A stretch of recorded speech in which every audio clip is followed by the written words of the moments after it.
My name is Daniel Cross, and if you've ever had the misfortune of watching your entire career evaporate in the span of a coffee break, you'll understand the chill that settled in my bones that morning. I was at my desk halfway through answering an email when I noticed a shadow leaning against my cubicle wall. Not just any shadow, this one belonged to Victor Lang, the brand new COO, a man who wore confidence like cologne, and believed every square foot in this building was his personal stage. He smiled the kind of smile that makes your instincts recoil. Danny, you've got a real charming way with people. That whole relationship first thing of yours cute. But we're moving toward a more scalable model. I knew exactly what he meant. You don't work 20 years in corporate America without learning to translate corporate euphemisms. Scalable model was just his way of saying, we're done with you. 10 minutes later, I was sitting in a glass-walled conference room with HR staring at a severance packet they slid across the table as if it were a birthday card. They didn't make eye contact. My ID badge was already deactivated, the company laptop locked out. In its place, they handed me a branded tote bag logo front and center, as if a piece of swag could plug the hole they'd just punched in my life. And yet, behind my calm nods and polite handshakes, there was something else brewing. Because Victor couldn't possibly know that in firing me, he'd just pulled the trigger on something far bigger than a pink slip. As I stood to leave, my fingers brushed against the corner of a battered leather folder sitting on my desk. That folder had been with me through 2 recessions, a market crash, and more red-eye flights than I could count. Inside were client maps, handshake deals, and 15 years' worth of quiet victories. Relationships that no algorithm could replicate. And here's the thing, 3 of those clients had key person clauses in their contracts. My name was in ink. Those clauses didn't just suggest I was important, they spelled it out. Remove me and the client could walk away, no penalties, no questions asked. Victor thought I was replaceable. What he didn't know was that I'd spent years making sure the fine print said otherwise. I didn't argue with HR. I didn't glance back at Victor. Because I knew what was coming and it wasn't going to be loud or messy or petty. No, my victory would be measured, deliberate, the kind that seeps in like water through a crack, rotting the floorboards under a man who thought he owned the building. As the security guard swiped me out with that pitying half-nod reserved for people who didn't deserve what they got, I was already laying out the plan in my head. And before I continue, most of you are hearing this right now without ever hitting that subscribe button. Don't just listen, stay with me. Because what's about to unfold isn't just a story, it's a masterclass in how to take back what's yours. I walked out of that building with my tote bag swinging and my folder tucked tight under my arm, the January air sharp against my face. On the outside, I was just another guy who'd lost his job. But on the inside, I was holding the detonator to the very foundation Victor thought was unshakable. The clock had started ticking, and I was the one who set it. They walked me straight from that glass-walled HR room to the elevators like they couldn't wait to scrub me from the building. One security guard followed close behind, not because they thought I'd make a scene, but because this was procedure, another box to tick. When those chrome doors slid shut, I caught my reflection in the mirrored wall, calm, unreadable, the face of a man who just lost his job and somehow wasn't panicking. Because they didn't know what I had in that leather folder pressed under my arm. When the elevator chimed at the lobby, I stepped out into the marble-floored entrance past the revolving doors into the cold. It was the kind of bitter Boston morning that cut through your coat. I could see my breath in front of me, but I barely felt it. My mind was replaying the moment Victor, slick suit, too white smile called me replaceable. That single word told me more about him than his entire LinkedIn profile ever could. The thing about men like Victor is they mistake volume for authority. They think winning is talking over you, never realizing the real power is in silence. Silence gives you time to think, time to count, time to wait for the right moment to pull the thread that unravels the whole suit. I walked to my car, tossed the tote bag in the back seat, and set the leather folder on the passenger side like it was a co-pilot. Then I just sat there for a minute, watching the steady stream of people heading into the building, some with coffee, some glued to their phones. None of them knew what had just happened upstairs. None of them knew that by the end of the quarter, everything they thought was solid ground would be shifting under their feet. It wasn't the first time someone had tried to cut me out. Years ago, a different exec tried to hand my accounts to his golf buddy. That's when I learned the value of owning your work, not just doing it. I fought for those clauses line by line in rooms where the air was thick with condescension. And I'd won. Which meant now Victor had fired me without realizing he'd also handed me the keys to his own destruction. That's when I decided no frantic calls, no begging for meetings, no please reconsider. Let them think I'd walked away quietly. Because every day they thought I was gone was another day the countdown ticked lower. I started the engine heat blasting against frozen hands and pulled into traffic. My phone buzzed group text from a few old colleagues still inside. One line from Mark in operations made me smile. They have no idea what you just walked out with. Exactly. By the time I reached my townhouse, the plan was already forming. Step 1 inventory, everything contracts, renewal dates, email trails. Step 2, make sure every copy was secure off-site backed up where it belonged on my side of the fence. Step 3, wait. And before I go further, if you've ever been underestimated, ever had someone tell you you're replaceable, I want to hear about it. Drop your story in the comments below. Because the truth is, the more we share these moments, the more power we take back from the people who think they own our worth. I kicked off my shoes, set the folder on the kitchen table, and opened it. Each page was a piece of leverage. Client rosters with my handwriting in the margins, notes about kids' birthdays, hometown baseball teams, the kind of details you can't buy with a marketing budget. Renewal scripts I'd written on cross-country flights tuned for each client like a custom instrument. And at the back, the real prize highlighted copies of every key person clause I'd ever negotiated. 3 accounts, all whales, all worth more annually than Victor's entire department. All mine until they weren't thanks to his pen stroke. But now his pen stroke gave them a clean exit if they wanted it. And I knew they'd want it. I leaned back, letting the weight of that sink in. The folder wasn't just history, it was a loaded weapon. And in Victor's rush to prove he was the new sheriff in town, he'd handed me the holster and the bullets. The best part, he wouldn't even hear the first shot until it was too late. I didn't sleep much that night, not because I was worried, but because I couldn't stop flipping through the folder page by page, reliving the years it had taken to build what was inside. People think success in business is all about strategy decks and quarterly targets. They're wrong. It's about relationships and not the surface-level ones you trade over lukewarm coffee at networking events. I'm talking about the kind that take years to build, that survive mergers, recessions, and leadership shakeups. The kind you can't measure on a spreadsheet but will still make or break one. That folder was my lighthouse. I started calling it that after the 2008 crash, when every other account manager in the company was watching their client list wash away. Mine didn't. Because I had this strange habit of treating clients like people instead of transactions. When their procurement officer's son got sick, I sent a care package. When a CEO's mother passed, I flew across the country for the funeral. I remembered their anniversaries, the names of their dogs, and exactly how they liked their coffee. Over time, those gestures became more than goodwill. They became insurance policies. The unspoken truth in business is that contracts don't hold people, relationships do. And mine were anchored deep. Which is why buried in the legalese of those contracts, you'd find something rare, the key person clause. It wasn't standard.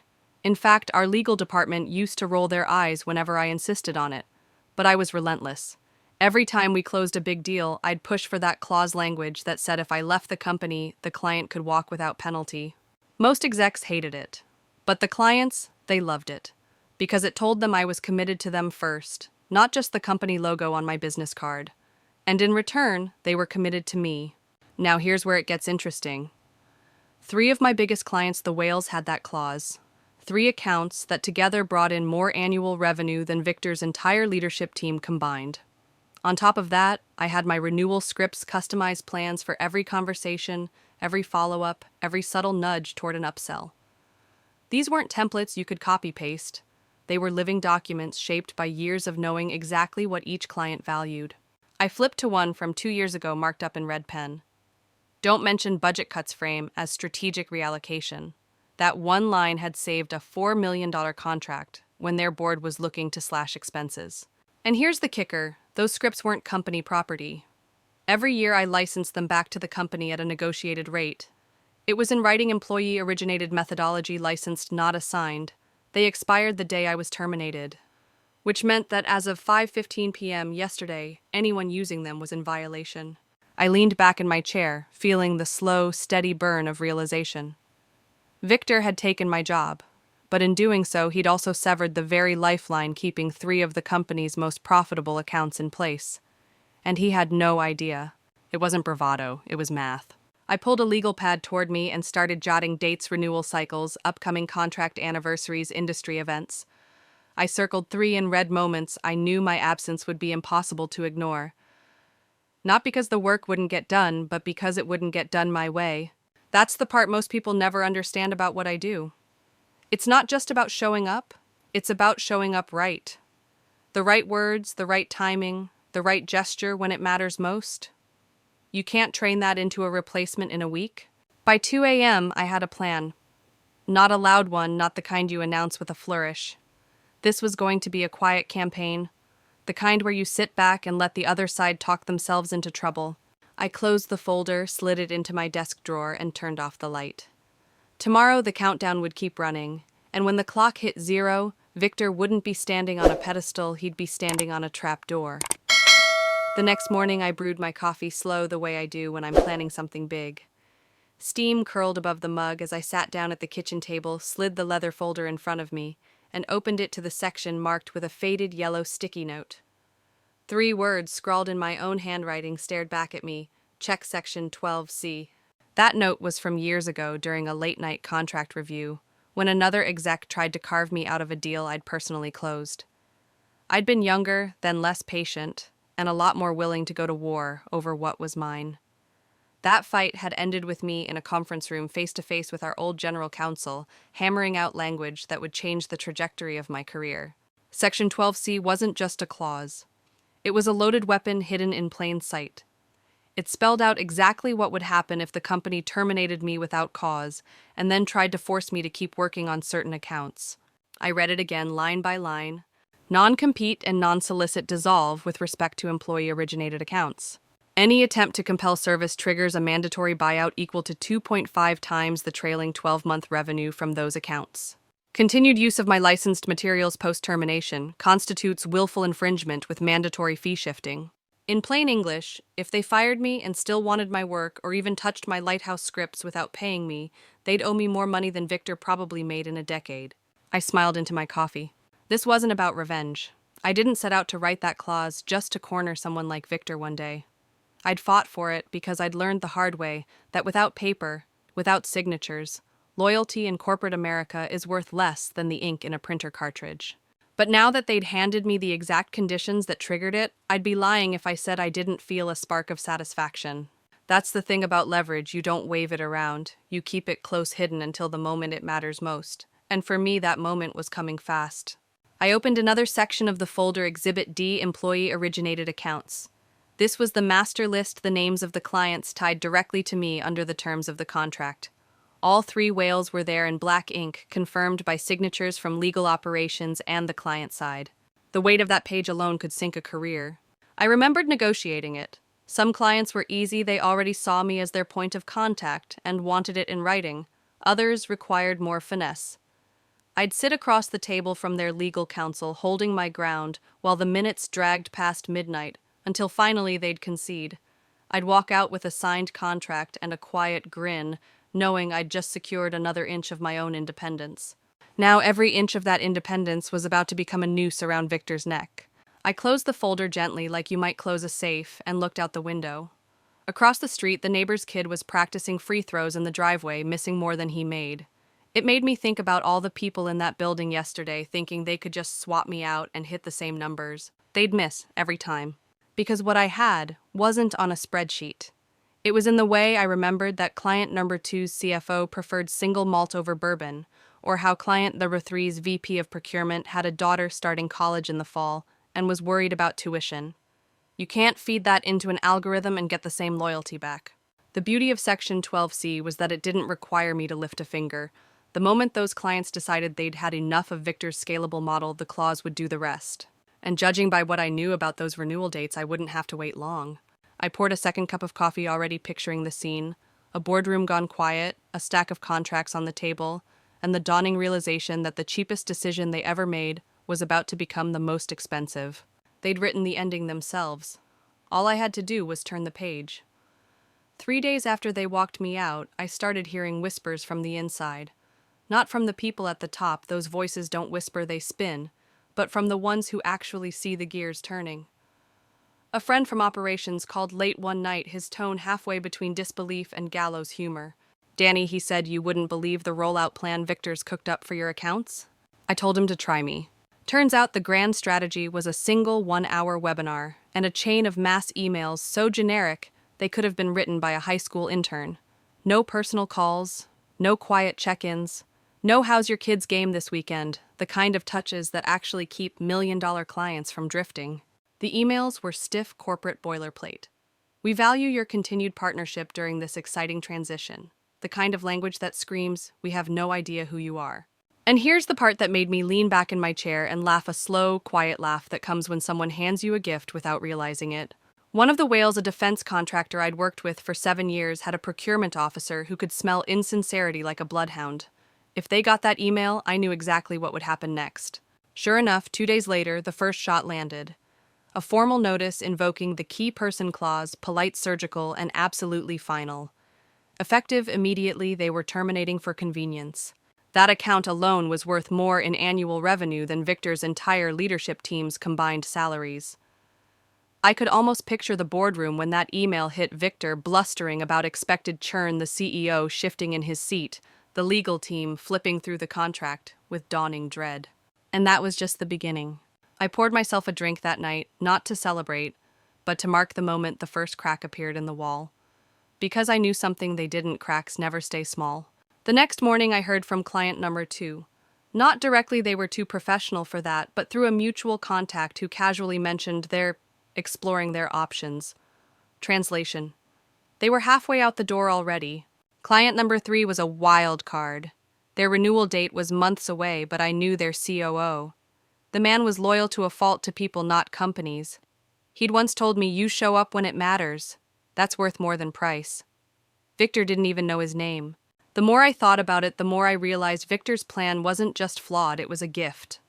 Every generic touchpoint, every missed personal call was a reminder to those clients that the relationship they'd signed up for no longer existed. That's when I made a decision. I wouldn't call any of them. I wouldn't text, email, or send so much as a holiday card. I didn't need to. Because when trust is personal, absence is louder than presence. And speaking of presence, if you've been listening this far without joining this channel, don't just pass through. Stick around. Hit subscribe so you're here when the next part of this unfolds, because trust me, you're going to want to see what comes next. Back at headquarters, they were probably holding retention meetings and crafting more corporate fluff to plug the leaks. But you can't patch a sinking ship with PowerPoint slides. I imagined Victor pacing his corner office, convincing himself that losing one client was just part of the process. He didn't know he was standing on a fault line that was about to shift under his feet. The thing about cracks: you can't see how deep they go until the whole structure gives way. And by the look of it, the foundation was already shaking. I swirled the last of my drink and set the glass down. This wasn't revenge, it was gravity. And Victor had already stepped off the ledge. The first client's departure hit like a quiet detonation. No smoke, no fire, just a shockwave rolling through the building that only those inside could feel. But shockwaves don't stop at one wall, they ripple. 4 days later, I got a call from Mark in operations again. He didn't even bother with hello. "They're dropping like flies, Danny." Client number 2 had sent their own notice that morning, pursuant to the key person clause, immediate termination. No preamble, no request for a transition plan. They didn't even pretend to negotiate. Just a single signed page that might as well have been a wrecking ball. I could picture the CFO's face when that second letter hit. 2 7-figure accounts gone in less than a week. And if they'd read Section 12C as closely as I had, they knew exactly what that meant for the buyout math. Victor must have been telling the CEO that churn was normal during leadership changes, probably with a slide deck full of cherry-picked statistics. But here's the thing: normal churn doesn't come with legal language citing my name. Normal churn doesn't trigger contractual penalties measured in millions. And then, just when they thought the bleeding might stop, client number 3 decided they weren't waiting for their renewal date. They sent their termination notice right before lunch, perfect timing for it to ruin someone's sandwich. Same reason cited, same signature block. That was 3 whales in less than 10 business days. The revenue they'd lost wasn't just a dip, it was a crater. Back in my townhouse, I sat at the kitchen table with the leather folder open, tracing my finger down the list of accounts in Exhibit D. Every single one of them was tied to me. Every single one was free to walk. And every single one was watching how this company treated their so-called partnerships. The calls from Mark got shorter after that, not because there was less to say, but because there was too much chaos for him to talk for long. It's like the kitchen's on fire, he muttered once, and Victor's telling everyone the smoke is just ambiance. I didn't need a front row seat to know what was happening. I'd seen it before. The endless emergency meetings, the arguments over messaging, the frantic attempts to reframe the loss as an opportunity to innovate. None of it would matter, because you can't innovate your way out of breaking trust. That's the part Victor never understood. These clients didn't buy a service. They bought me. And when I was gone, the service was just another commodity. So I waited. I didn't call, didn't write. The less I did, the louder my absence became. I could imagine the CEO's conversations with the board, the questions about why no one saw this coming, the nervous glances toward legal as they explained the buyout triggers, the dawning realization that the only way to stop the bleeding was to come back to the person they'd shoved out the door. And since you're here, I'll say this: if you've ever been in a position where walking away was the most powerful thing you could do, tell me about it. Drop it in the comments. Because sometimes silence isn't surrender, it's strategy. 3 clients gone, 3 detonations they'd set themselves.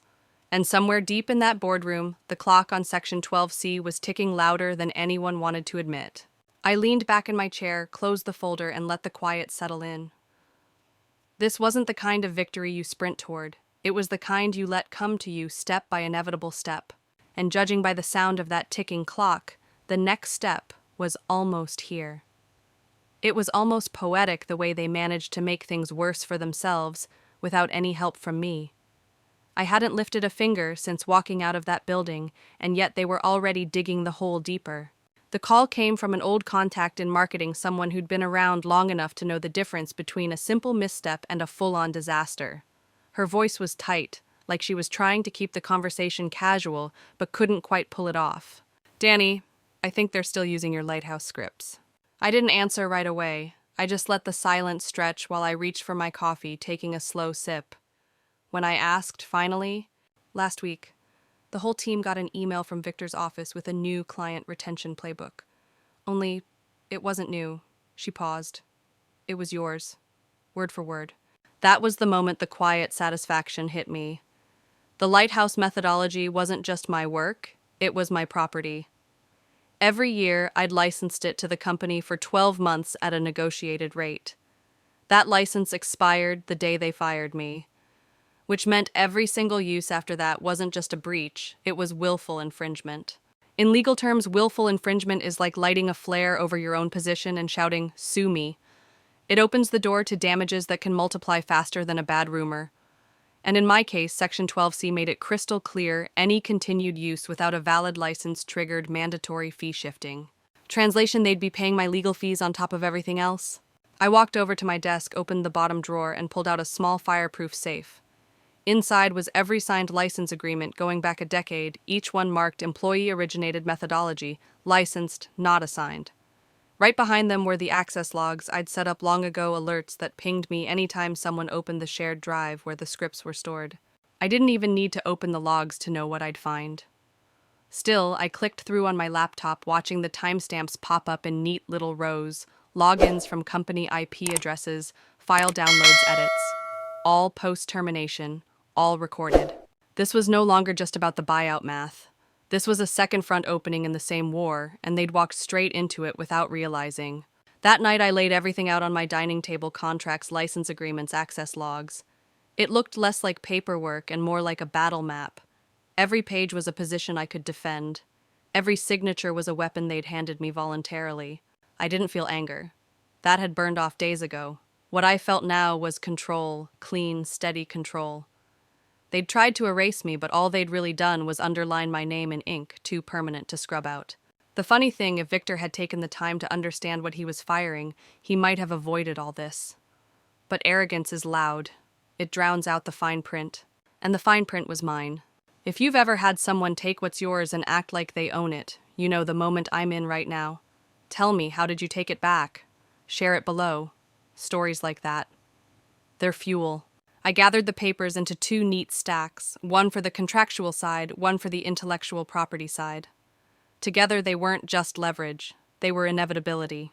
Because sooner or later they'd realize they couldn't keep the lights on without the lighthouse. And when that day came, they wouldn't be negotiating from a position of strength. They'd be negotiating from the bottom of the hole they'd dug with their own hands. The logs, the clauses, the signatures, they were all just sitting there waiting for the right moment. And I knew exactly when to pull the trigger. Preparation isn't about scrambling, it's about staging. Every move laid out, every piece exactly where you'll need it before the first shot's even fired. By the time they realize what's happening, you're already 3 steps ahead. That's where I was now. The dining table had become my war room. Contracts lined up like soldiers in formation, each one clipped with its corresponding key person clause. Beside them, the lighthouse license agreements crisp in their plastic sleeves, dates highlighted in yellow. And next to those, the crown jewels, my access logs, timestamps, IP addresses, user IDs, proof that someone somewhere in that building had been pulling my files long after the clock on their rights had run out. I took my time, cross-referenced renewal dates against client departure notices, matched login activity to the exact days their new retention plan went into effect, built a timeline that any judge or jury could follow without missing a beat. This wasn't revenge theater. This was preservation. When you've been in the game as long as I have, you learn that the worst thing you can do is swing blind. Every strike has to land where it hurts most and leaves the fewest questions. I drafted an index page numbers scrawled in the margin, so if anyone tried to clarify in the middle of a meeting, I could drop a document in front of them before the sentence was finished. Every piece had a purpose. Every piece could stand on its own. But the real preparation wasn't just paperwork, it was posture. I thought about the meeting that was coming, the boardroom with its glass walls and cold air, the CEO sitting at the head like a man who thinks the seat itself makes him untouchable. The trick would be to walk in not like a plaintiff, not like an ex-employee, but like an equal. I knew the effect I wanted, calm, precise. The person in the room who didn't need to raise their voice because the facts were already doing the shouting. That's when my phone lit up. Caller ID the company. I almost let it go to voicemail, but curiosity got the better of me. Per your contract, the CEO's voice barked. Before I could even say hello, you are required to return immediately. We will compel performance if necessary. He didn't ask. He dictated. That was his mistake. I let him talk, pacing slowly across the room, eyes on the folder, as he rattled off the kind of legal phrases executives pick up from half listening to their lawyers. When he finally ran out of air, I kept my tone even. Fine, I said. Let's read the contract together. The silence on the other end wasn't confusion, it was recognition. He knew I wasn't bluffing. The invitation hit my inbox an hour later, emergency strategy session, mandatory attendance. I accepted, adding one line in reply, please confirm counsel will be present. By the time I closed my laptop, the decision was made.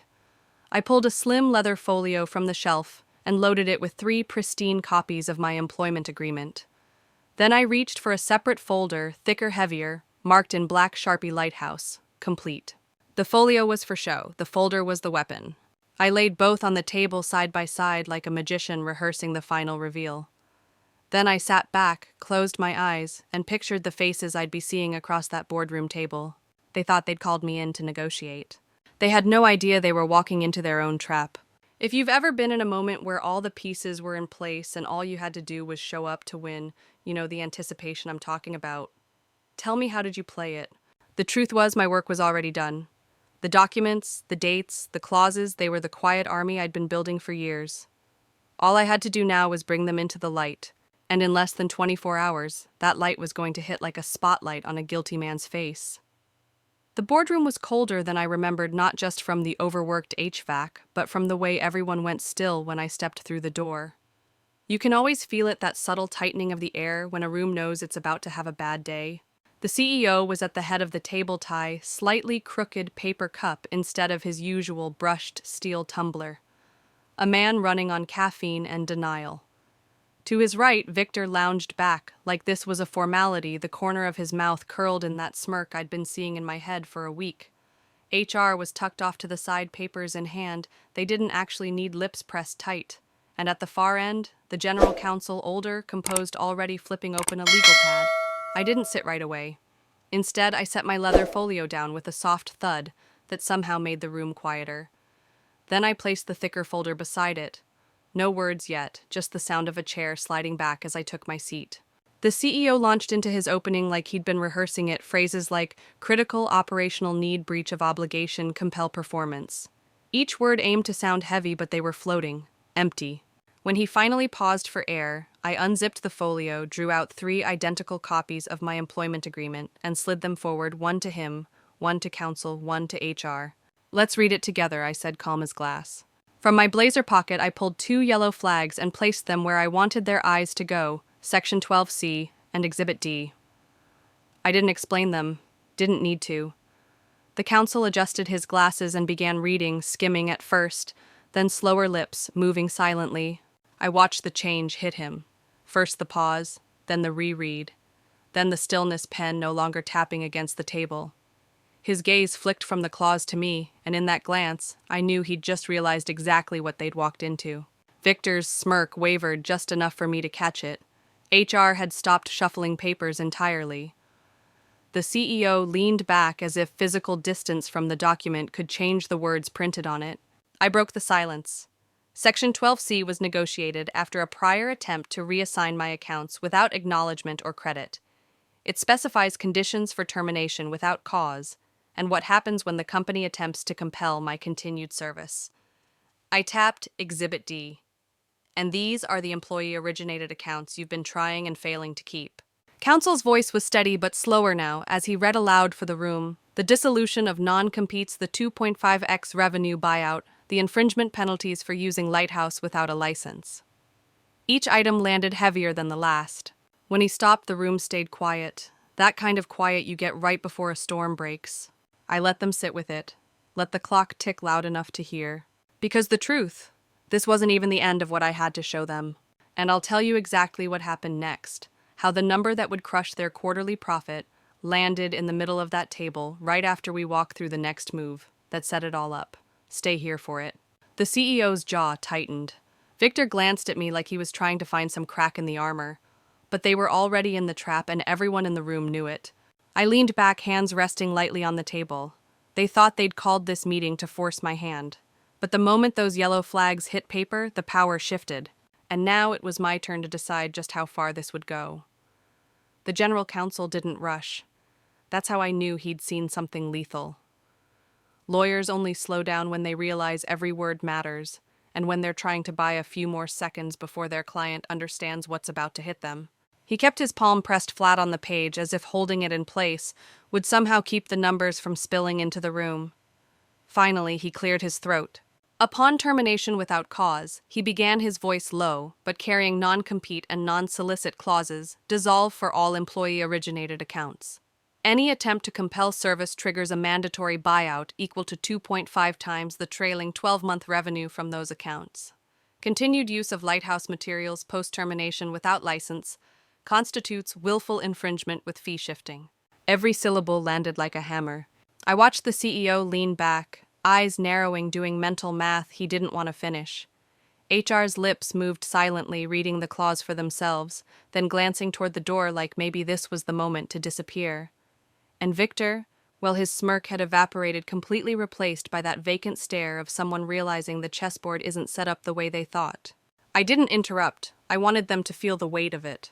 Those 3 accounts, I said, finally tapping Exhibit D with a single finger, are the ones you've been trying to hold on to these past 2 weeks. They're also the ones that trigger every part of that clause. Counsel adjusted his glasses again. Have any of these accounts terminated yet? I didn't smile, but I let my silence do it for me. 3 seconds. 4. Yes, I said, and you already know that. A muscle in the CEO's jaw twitched. He shifted in his seat, flipping the page as if maybe the wording had changed since the last time it was signed. But paper doesn't lie, and signatures don't vanish. What I saw in counsel's eyes wasn't just recognition, it was resignation. He was already calculating the next step: pull the revenue data, multiply by 2.5, add statutory damages for willful IP infringement if they'd touched Lighthouse since my termination. The number forming in his head was the kind that makes shareholders nervous and board members start calling emergency sessions. I didn't push, I didn't raise my voice. This wasn't about gloating, it was about precision. The same way I'd built those client relationships, slow, deliberate, impossible to undo. Section 12C isn't a loophole, I said evenly. It's a wall you built yourselves.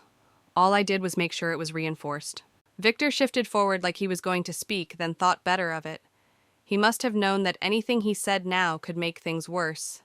Or maybe he was just starting to understand the scale of what he'd triggered with that one smug sentence in my cubicle. I leaned back in my chair, letting the quiet stretch again. The HVAC hummed overhead. Somewhere in the hallway outside, a phone rang and went unanswered. In here, all that mattered was the clause on the table and the dawning realization it carried. And the best part, we hadn't even gotten to the second half of my leverage yet. Because what came next wasn't just about numbers, it was about proof. And proof changes the game entirely. I rested my hands lightly on the folder marked Lighthouse. Complete, still closed, still waiting. I could feel the room's attention pull toward it like iron to a magnet. They didn't know what was inside yet, but instinct told them they weren't going to like it. That was fine by me. I'd been holding that moment for years. The CEO broke the silence first, but his voice had lost that hard edge he'd walked in with. Finance, he said, not looking at anyone in particular, pull the trailing 12-month revenue for the 3 accounts listed in Exhibit D. A junior analyst in a Navy suit slipped out of the room with the speed of someone who knew this wasn't a request, it was an extraction order. The door closed softly behind him, and for the next few minutes the boardroom just breathed. I kept my hands-folded eyes steady on the folder in front of me. I wasn't here to fill the air. They needed the quiet to realize what was coming. The analyst returned quicker than I expected, laptop hugged to his chest. He leaned down to whisper to the CFO, and even from across the table I could see the man's shoulders sag. It wasn't just the weight of the number, it was the knowledge of what multiplying it by 2.5 would do to their balance sheet. The CFO didn't sugarcoat it. He straightened in his chair, glanced at the CEO, then spoke like a man reading a verdict. Combined trailing 12-month revenue high 7 figures. He paused, and I swear the pause was longer than the number itself, multiplied by 2.5 per section 12C. You could almost hear the oxygen leave the room. The CEO's hand went to his temple. Victor shifted uncomfortably his chair, making the smallest squeak against the polished floor. HR just stared at the table, like maybe if she kept her eyes down, she'd disappear from the narrative entirely. I didn't move. This was the moment where every instinct tells you to drive the point home. But the truth is, silence hits harder than any speech. I let the numbers sink in, let them imagine the board calls the shareholder questions, the bonuses evaporating before they could be cashed. And then operations decided to make it worse. We did use the Lighthouse scripts last week, someone admitted quietly, almost like they were confessing to breaking a window. Every head turned toward me. I reached into my folder, slid out the most recent license agreement, and placed it on the table with the expiration date circled in bold red ink, the exact day they'd fired me. No renewal invoice paid, I said softly. No extension signed. Which means every use since then constitutes willful infringement. From my bag I produced the access logs, timestamps, IP addresses, user IDs, all neatly printed, each entry a fingerprint they couldn't wash off. The CFO's pen started clicking rapidly, a nervous metronome. The general counsel took the page from him, scanned it once, then set it face down as though that would make it vanish. I kept my voice low, steady. Fee shifting is mandatory under the clause, which means the cost of this fight isn't just your damages, it's mine too. Victor's gaze darted between me and the CEO like he was waiting for someone to pull a ripcord, but there was no parachute here, just gravity. And if you've ever watched someone realize the ground under them isn't solid, you know, the look I was seeing right then. I didn't need to push them toward the edge. They were already leaning. All I had to do was wait for the next gust of wind. The numbers were on the table, now numbers with teeth, and they were starting to bite. I let the room sit in that heavy, airless silence until even the hum of the HVAC seemed too loud. Then slowly I opened the leather folio again, not to pull out another clause, but to lay down 2 envelopes. They were identical in size, the same crisp white, but one was slightly thicker than the other. Each bore a single label in black ink, option A and option B. I slid them forward just far enough for the board members to read the words without touching them. My fingertips rested lightly on the edges, the way a card player might hold a winning hand they had no intention of folding.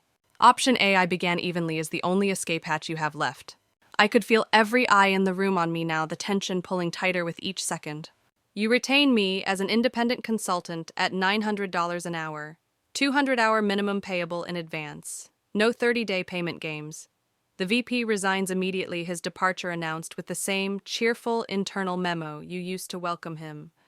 You issue a public apology for role misclassification, a corporate humility post if you like, that will also serve as a warning to anyone else who thinks they can outmaneuver me. And finally, you reinstate the Lighthouse license for 12 months at triple the previous rate. Invoice issued today, payable today. I let that hang in the air for a beat before I tapped the thicker envelope. Option B, I said my tone sharpening just slightly is cleaner and bloodier.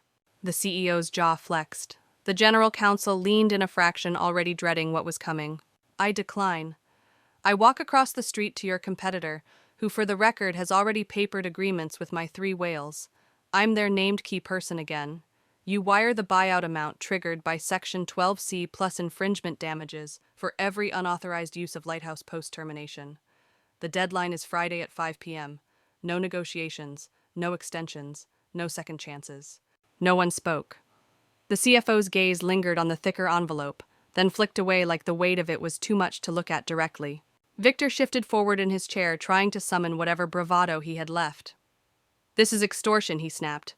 The Lighthouse methodology is company property. You built it here. It belongs to us. I didn't even bother looking at him. Instead, I turned to the general counsel. Would you like to answer that? Counsel opened my contract to Exhibit D, cleared his throat, and read aloud, Lighthouse proprietary methodology licensed annually by mutual agreement. Ownership remains with the employee-originated account holder. Then he closed the binder with a soft thud that carried more weight than any gavel. It's not yours, he said flatly. That shut Victor up. I leaned back, folding my hands. You can open them now or later, I told the room, nodding toward the envelopes. But the clock's already running. And I suggest you remember every hour you delay makes option B more expensive. If you've ever been in a position where you held all the leverage and the other side finally realized it, you know, the satisfaction in this moment. No one reached for the envelopes, not yet. But I could see the calculations starting in their heads, the silent math of loss and survival. And I knew whichever one they chose, they'd never forget who put it on the table. Victor couldn't leave it alone. Even after the general counsel had read the clause like a death sentence, he leaned forward, elbows on the table, his voice too loud for the size of the room. That kind of volume you use when you're trying to drown out your own pulse? The Lighthouse framework was developed here, he barked. With our resources, it's company property, end of discussion. I didn't flinch, didn't look at him. Instead, I tilted my head slightly the way you might when a dog keeps barking at its own reflection. Then I turned to the general counsel. Your move. Counsel didn't even bother to hide his irritation. He flipped the contract open again, slowly, deliberately, until the pages lay flat on Exhibit D Lighthouse proprietary methodology, licensed annually by mutual agreement. He read, his voice crisp as glass. Ownership remains with the employee-originated account holder. He looked directly at Victor. It's not yours. The words landed like a gavel strike. Victor opened his mouth again, but counsel cut him off before the sound could form. And continuing to use those materials without a current license, he said, turning his gaze toward me constitutes willful infringement. You have access logs, correct? Without a word, I slid the printed logs across the table. Rows of timestamps, IP addresses, and usernames stared back at them like fingerprints at a crime scene. The CFO picked up the pages, his pen clicking faster with every line he read. Counsel scanned the entries, then set the sheet down carefully, as if it might burn through the wood. Fee shifting is mandatory, he said to the CEO. That means we'd pay her damages and her legal costs. For a moment, the only sound was the faint hum of the HVAC overhead. HR's gaze darted between faces, her hands clasped so tight her knuckles were white. I leaned forward just enough to close the space between us. This isn't anger, I said softly. This is arithmetic. You signed the numbers yourself. Victor shifted in his seat, eyes flicking toward the envelope still sitting in the center of the table. For the first time all meeting, he didn't seem sure whether to reach for something or push it away. If you've ever seen someone realize the fight is over, but they're still in the ring, you know, the look on his face right now. The CEO finally broke the silence, his voice lower than before. What would it take to make this go away? I didn't hesitate. I tapped the thicker envelope option B once firmly. That one. The message was clear, the days of arguing over ownership were done. This wasn't about opinions anymore. It was about signed contracts, documented violations, and a clock that was still ticking toward Friday at 5 p.m. They could try to resist. They could stall. But every second they wasted only made the math worse, and now everyone in that room knew it. I reached into the folio one last time, this time pulling out a single sheet of paper, thick stock, clean margins, no fluff. Just numbers, dates, and citations. This, I said, sliding it into the center of the table, is the invoice per section 12C, along with calculated infringement damages for every unauthorized use of Lighthouse since my termination. The paper made that faint whispering sound against the polished wood as it came to rest. In the dead silence of the room, it might as well have been a gunshot. The CEO's eyes dropped to the total circled in ink, so dark, it bled faintly through the back of the page. His jaw worked slowly like he was chewing gravel. The CFO leaned forward, scanning the breakdown, 3 lines for the buyout on each account, another for the infringement damages, and finally a line at the bottom due Friday 5:00 p.m. I placed my index finger lightly on the exact sentence in section 12C they'd been so eager to invoke when they called me back. This, I said quietly, is the line you thought would force me into compliance. What it actually does is dissolve every restriction tied to my accounts and triggers the mandatory buyout if you attempt to compel my service after a termination without cause. Counsel nodded slowly, deliberate final. He wasn't agreeing with me, he was conceding the match. Victor sat motionless, staring at the invoice like it was written in a language he couldn't quite understand, but instinctively knew would ruin him. HR didn't move at all. Her hands stayed clasped in her lap, eyes fixed on the grain of the table as if it could offer her a way out. I leaned back, letting the weight of the paper sink in. No theatrics, no raised voice, just the arithmetic of consequences written in black and white. The CEO finally looked up. What would it take to... He stopped, glancing at the envelope still on the table, then back at the invoice. You already know, I said, my voice even, and the clock's running. If you've ever handed someone the bill for their own mistake, you know there's a moment where they're not angry, yet they're just stunned. That's where they were now. I gathered the rest of my documents but left the invoice in place deliberately, like leaving a chess piece in striking distance. My chair scraped softly as I stood. You have until Friday, I said, tucking the Lighthouse folder under my arm. After that, we stopped talking about options. No one moved to stop me as I walked to the door. Behind me, I could feel their eyes glued to the numbers on that page, each digit a reminder that every choice they'd made in the past 2 weeks had been the wrong one. By the time my hand was on the handle, I knew they were already doing the same math I'd done days ago. And math doesn't negotiate. The hallway outside the boardroom was warmer, brighter, almost absurd in its contrast to the airless chamber I'd just left. My footsteps echoed down the marble floor, steady, unhurried. Behind me, the heavy door closed with a muted thump that felt like the punctuation mark at the end of a long, deliberate sentence. I didn't look back. By the time I reached the lobby, my phone was already vibrating. Unknown number. I didn't need to answer to know it was one of them, probably the CFO, maybe counsel calling to clarify or explore alternatives. I let it ring out. They'd had their chance to talk when I was sitting at that table. Now the only language left was payment. Outside, the late afternoon sun cut sharp lines across the sidewalk. I stopped for a moment, letting the warmth sink into my skin, letting the noise of the city dissolve whatever trace of tension still lingered in my shoulders. It's funny people think these moments feel like fireworks, like a triumphant soundtrack should start playing the second you walk away from a win. But it's quieter than that, cleaner. The real victory is in the stillness, in knowing you held your ground, without flinching, without rushing, without bending to pressure.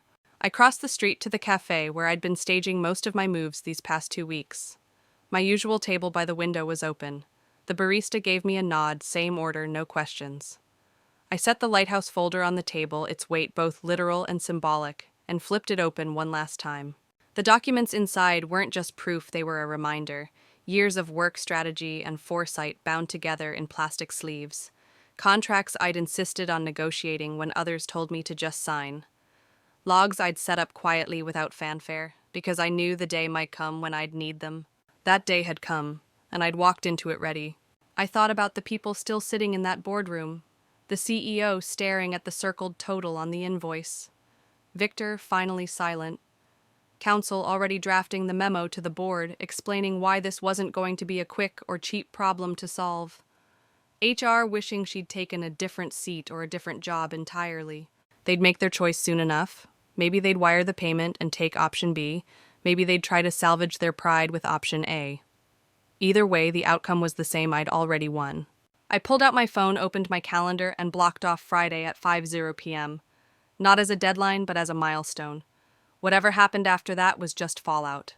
If you've ever stood your ground and watched the other side realize there's nothing they can take from you anymore, you know exactly how I feel right now. And if you want more stories like this, real strategy, real leverage, stick around. There's a lot more to tell. My coffee arrived. I took a slow sip, eyes on the street outside. The city kept moving, oblivious to the small war that had just been won a few floors above. And I decided in that moment that I wasn't going to wait for their answer. I was going to make my next move first. When I look back on it now, it isn't the confrontation in the boardroom that lingers most in my mind. It's the quiet choices that came long before the contracts I refused to sign, without changes, the data I backed up, even when it seemed unnecessary, the boundaries I drew before anyone could cross them. Those weren't acts of defiance. They were acts of ownership. People talk about leverage like it's some magic switch you flip in the moment, but it isn't. Real leverage is built brick by brick long before you need it. It's saying no when yes would be easier. It's knowing exactly what you bring to the table and refusing to let anyone else set your price. That Friday came and went. The wire transfer hit my account an hour before the deadline. No calls, no apologies, just numbers, clean, irreversible, final. I didn't celebrate. I didn't gloat. I just closed my laptop and went for a long walk, the kind where the world feels bigger and your shoulders feel lighter. The lesson: you can't control who tries to take advantage of you, but you can control how prepared you are when they do. And when you're ready, truly ready, you don't have to shout, threaten, or beg. You just show up with the facts, set your terms, and let the other side decide how much losing they can afford. So here's my quiet advice. Protect what's yours. Document everything. Negotiate like it matters, because it does. And when the day comes to defend it, stand tall. Because sometimes the most powerful move you can make is simply refusing to move at all.